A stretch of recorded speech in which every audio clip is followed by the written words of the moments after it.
सो hey guys, जय हिंद। Welcome back to Vardhan Gurukul. एक बार फिर से आपका स्वागत है एक नई वीडियो के साथ। आज की वीडियो यूपीएससी 2026 के जो स्टूडेंट है उनके लिए रहने वाली है।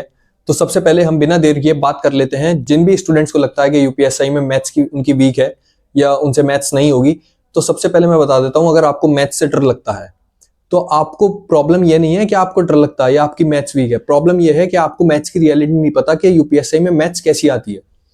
प्रॉपर जो लोग बताते हैं, जो भी इंस्टीट्यूट वाले या कोचिंग्स वाले आपको क्या बताते हैं कि मैथ्स के 40 क्वेश्चन आएंगे, रीजनिंग के 40 क्वेश्चन आएंगे, जीके के 40 और बाकी हिंदी के भी 40। आपको असल में नहीं पता, मैथ्स के जो 40 क्वेश्चन होते हैं उसमें रीजनिंग भी ऐड होती है। तो 10 से 15 क्वेश्चन रीजनिंग के होते हैं, जिसमें क्रिटिकल रीजनिंग, एनालॉजी या फिर क्लॉक कैलेंडर, ये सब क्वेश्चन आते हैं उसके।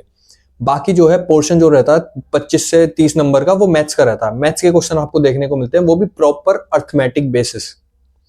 ठीक है, प्रॉपर अर्थमेटिक कॉन्सेप्ट लगाओ, फॉर्मूला लगाओ, क्वेश्चन डन। 2023 का जब मैंने एग्जाम दिया था यूपी पुलिस कांस्टेबल का, तो सबसे पहला एग्जाम मेरा कैंसिल हो गया था। उसके बाद मैं दोबारा देने गया था। तो पहला जो एग्जाम हुआ था उसमें मैथ्स के जो क्वेश्चन थे उनका लेवल बहुत ईजी था। लेकिन जब हम बाद में गए थे पेपर देने, दोबारा कैंसिल होने के बाद जो 6 महीने बाद कंडक्ट हुआ था पेपर, उसमें थोड़ा लेवल अप कर दिया था यूपी पुलिस कांस्टेबल के एग्जाम में 2023 वाले। तो मुझे लगता है वही सेम लेवल अब इस बार यूपीएससी में भी रिपीट होगा। ज्यादा लेवल का डिफरेंस रहेगा नहीं मैथ्स के क्वेश्चंस में। एक दो चीजें हार्ड आ सकती हैं, उसके अलावा कुछ क्वेश्चन आपको हार्ड देखने को मिलेगा नहीं। ज्यादातर क्वेश्चन आसान होंगे। अगर 25 क्वेश्चन भी आपको देखने को मिले मैथ्स में, तो उसमें 20 से 25 के बीच में आप क्वेश्चन आराम से कर सकते हो। आराम से, टोटली आराम से। 2 महीने हैं अभी आपके पास, कोई डरने की जरूरत नहीं है, इधर उधर भटकने की जरूरत नहीं है। कोई कोचिंग वाला नहीं बता रहा कि 40 क्वेश्चन में से इतने क्वेश्चन आएंगे। सब ये बताते हैं कि मैथ्स में 40 क्वेश्चन, रीजनिंग में 40। अरे आपको पता भी है किसकी वेटेज है सबसे ज्यादा यूपीएससी के क्वेश्चन में? रीजनिंग की वेटेज है। रीजनिंग के 40 क्वेश्चन, जो 40 क्वेश्चन बताते हैं वो तो होता ही है, लेकिन मैथ्स में भी रीजनिंग घुस दी जाती है। मैथ्स पे करोगे, रीजनिंग पे करोगे, हिंदी पे करोगे, ये तीनों चीजें अगर तुमने आसान कर ली ना अपनी, तो भाई तुम्हारा सिलेक्शन पक्का है। देखो भाई, फिर से एक बार मैं आपको समझा देता हूं। अगर आपको पहली चीजें ना समझ में आई हो तो दोबारा समझा रहा हूं मैं। हालांकि आ गई होंगी, लेकिन जिनको नहीं आई फिर से समझा रहा हूं उनके लिए, कि दिमाग में बैठ जाए उनके। तो सबसे पहले, मैथ्स के आपको 40 क्वेश्चन नहीं देखने को मिलते यूपीएससी में। 40 में से आपको 35 या फिर 30 का रेशो रहता है उनका क्वेश्चन देखने का, 25 या 30 का मैथ्स में। बाकी जो है 50 या 55 नंबर की आपकी रीजनिंग देखने को मिलती है। रीजनिंग आपको आसान लग रही है? रीजनिंग आसान नहीं होती भाई, टाइम लेती है रीजनिंग।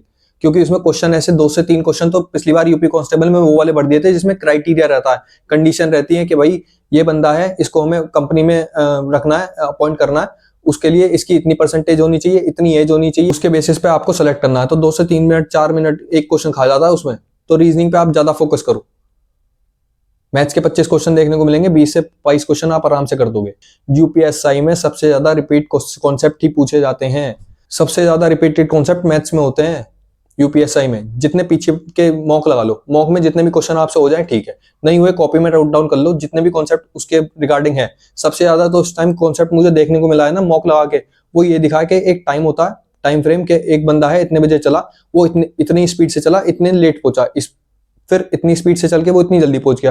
तो उसमें टोटल डिस्टेंस पूछता है या फिर टाइम पूछता है, एग्जैक्ट टाइम के किस टाइम पे उसे पहुंचना चाहिए था, नॉर्मल टाइम। वो वाला क्वेश्चन बहुत रिपीट होता है, तो एक बार उसे कर लेना। उस कॉन्सेप्ट को मैंने बता दिया क्योंकि मैं मॉक लगा रहा हूँ, मॉक में मुझे ये चीजें समझ में आ रही है।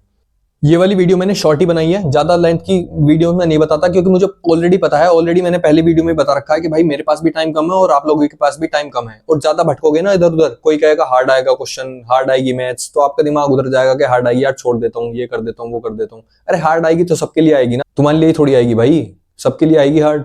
हार्ड होगी तो इतने कम से कम वो बेसिक कॉन्सेप्ट तो रिवाइज कर दो जो पिछली बार पूछे गए हैं। पीवाईक्यू में देख लो कौन कौन से कॉन्सेप्ट पूछे गए हैं, वो सब राइट डाउन कर लो। उन क्वेश्चन को तो छोड़ के मत आना, वही तुम्हारे करवा देंगे 20 से 25 क्वेश्चन आराम से मैथ्स में। ज्यादा टाइम अपना स्ट्रेटेजी और इधर उधर देखने में, वीडियो में टाइम वेस्ट मत करो। 2 महीने बचे हैं, रिवाइज कर लो। रिवीजन जितना इंपॉर्टेंट है ना, वो कुछ भी नहीं है। नई चीजें पढ़ना छोड़ दो, रिवीजन ज्यादा से ज्यादा करो। और ये क्यों कह रहा हूँ, क्योंकि मैंने यूपी कांस्टेबल एग्जाम दिया है, वो मेरा क्लियर हो चुका था, मैंने उसका प्रोसेस कंप्लीट नहीं करा। वीडियो आने में टाइम लग सकता है क्योंकि भाई मेरे 2 एग्जाम ऑलरेडी लगे हुए हैं। जैसे एसएससी का कभी भी रिजल्ट आ सकता है, सीपीओ का जो मैंने एग्जाम दिया था उसका भी रिजल्ट आ सकता है। तो सीपीओ मेंस की भी अपनी तैयारी करने में लग रहा हूं मैं। यूपीएससी का भी मेरा एग्जाम आने वाला है मार्च में, जो कि बहुत जरूरी है मेरे लिए। तो सबके कमेंट मैंने देख लिए हैं, सबके कमेंट के रिप्लाई मैंने कर दिए हैं। बेसिकली जिनका कमेंट ज्यादा जरूरी है उसकी मैं वीडियो बना के भेज दूंगा, डाल दूंगा अपने यूट्यूब चैनल पे। मैंने टॉपिक नोट डाउन कर लिए जिन पे वीडियो आने वाली है। और साथ ही में मैं बता देता हूँ कि मैथ्स के जो कॉन्सेप्ट आपको पढ़ने हैं, जैसे परसेंटेज हो गया, रेशो हो गया। परसेंटेज और रेशो बहुत जरूरी है बाकी के चैप्टर्स को कवर करने के लिए। जैसे अर्थमेटिक में जितने भी कॉन्सेप्ट हैं, जैसे आपका प्रॉफिट एंड लॉस हो गया, डिस्काउंट हो गया, टाइम एंड वर्क हो गया, इनमें परसेंटेज रेशो का बहुत अच्छा खेल होता है। तो अपने परसेंटेज और रेशो को अच्छे से कॉन्सेप्ट उनके पढ़ लो। वो चैप्टर्स बाकी के चैप्टर्स में काम आते हैं, बाकी के चैप्टर में कॉन्सेप्ट लगाने में काम आते हैं, ट्रिक्स उनकी बेसिस पे लगती है परसेंटेज और रेशो के। तो भाई परसेंटेज और रेशो बहुत जरूरी है, उनके कॉन्सेप्ट दिमाग में लगाए रखो, उनकी वैल्यूज याद कर लो। उसके बाद अपना प्रॉफिट एंड लॉस, डिस्काउंट और डिसऑनेस्ट शॉपकीपर वाला जो होता है प्रॉफिट एंड लॉस में और डिस्काउंट में, सॉरी, और आपका simple interest, compound interest, partnership के 1 से 2 क्वेश्चन जरूर आता है उसमें। यूपी का फेवरेट क्वेश्चन है। सीक्वेंस है सीरीज वाले जो एपी जीपी वाले क्वेश्चन होते हैं, नंबर सिस्टम के 1 से 2 क्वेश्चन जरूर देखने को मिलता है। और मेंसुरेशन का भी 2D कर लेना, 3D कर लेना, थोड़े बहुत फॉर्मुले याद कर लेना। फॉर्मुले बेसिस पे ही आएगा, आसान आएगा मेंसुरेशन, कोई ज्यादा हार्ड नहीं आएगा। ये कुछ टॉपिक्स हैं जो आपको करने हैं, ज्यादा मैथ्स पे इतना भटकना नहीं है, हो जाएगा आराम से। नहीं होगा तो पीवाई की मॉक लगा लो, कॉन्सेप्ट आपको पढ़ने हैं, कॉन्सेप्ट वो रिवाइज कर लो, उन्हीं के बेसिस पे कॉन्सेप्ट बार बार रिपीट होंगे यूपीएसआई में। नहीं तो पिछले पेपर उठा के देख लो, 2017 का देख लो और 2023 वाला देख लो, उसमें कंबाइन कर लेना, पता चल जाएगा आपको कितने कॉन्सेप्ट रिपीटेड है। वही कॉन्सेप्ट रिपीट होंगे 2025 में, 26 में, पक्का गारंटेड। मैथ से, हिंदी से, जीके से, मूल विधि से, रीजनिंग से। रीजनिंग के बेसिक मैंने आपको कॉन्सेप्ट बता दिए हैं कि भाई ये चैप्टर्स आने वाले हैं। क्लॉक जरूर आएगा, कैलेंडर जरूर आएगा, पक्का आएगा।